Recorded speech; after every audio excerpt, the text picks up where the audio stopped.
તો મિત્રો સવારનો ટાઈમ હતો ને પિન્ટુભાઈ જતા હતા બજાર, તો કીધું બેસી જઈએ એમની ગાડીમાં. તો આ છે મિત્રો પિન્ટુભાઈ અને આ છે એમની ગાડી, બરાબર. આપણે જવાનું તો બજારમાં, તો બેસી ગયા એમના ભેગા, બરાબર. આપણને મિત્રો ઉતારી દીધા એમણે બજારમાં. પછી આપણે આવી ગયા હતા ડાયરેક્ટ દુકાને, દુકાન ખોલી નાખી હતી ને હવે બધું ટીંગાડવાનું હતું, થેલા ને એવું બધું.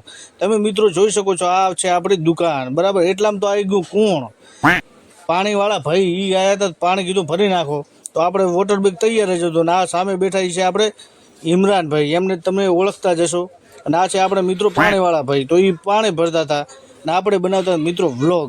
તમે જો પાણી મિત્રો ભરાઈ ગયું હતું, બરાબર. પછી આપણે આ તમને બતાવી દઉં, આ દુકાન છે, બરાબર. આપણે મિત્રો વ્લોગ બનાવતા, એટલામાં તો આવી ગયા જળોયાથી 5-6 જણા, બરાબર, બૂટ લેવા માટે. તો એમને મિત્રો આપી દીધા બૂટ કે સરદારભાઈ વ્લોગ બનાવો. કીધું કેમ નહીં. તો એ બધા લોકોનો આપણે બનાવી નાખ્યો વ્લોગ. મિત્રો તમે જોઈ શકો છો, બરાબર. અને કીધું તમારા મિત્રોની અંદર અમારી આઈડીને ફોલો અને શેર કરાવતા રહેજો મિત્રો, સપોર્ટ કરતા રહેજો. એ કે સરદારભાઈ કેમ નહીં, બરાબર. એમની મુલાકાત પૂરી કરી અને પછી મળી ગયા આપણને પરમાર રાણાભાઈ. એ પણ ચપ્પલ લેવા આવ્યા હતા કે સરદારભાઈ વ્લોગ બનાવો. કીધું કેમ નહીં. તો એમનો મિત્રો આપણે બનાવી નાખ્યો વ્લોગ. તમે જોઈ શકો છો. રાણાભાઈ કે સરદારભાઈ વ્લોગ સારા બનાવશો, કે સપોર્ટ કરતા રહેજો અને તમારા મિત્રોની અંદર શેર કરતા રહેજો. પછી આપણે મિત્રો જવાનું હતું દૂધ લેવા માટે.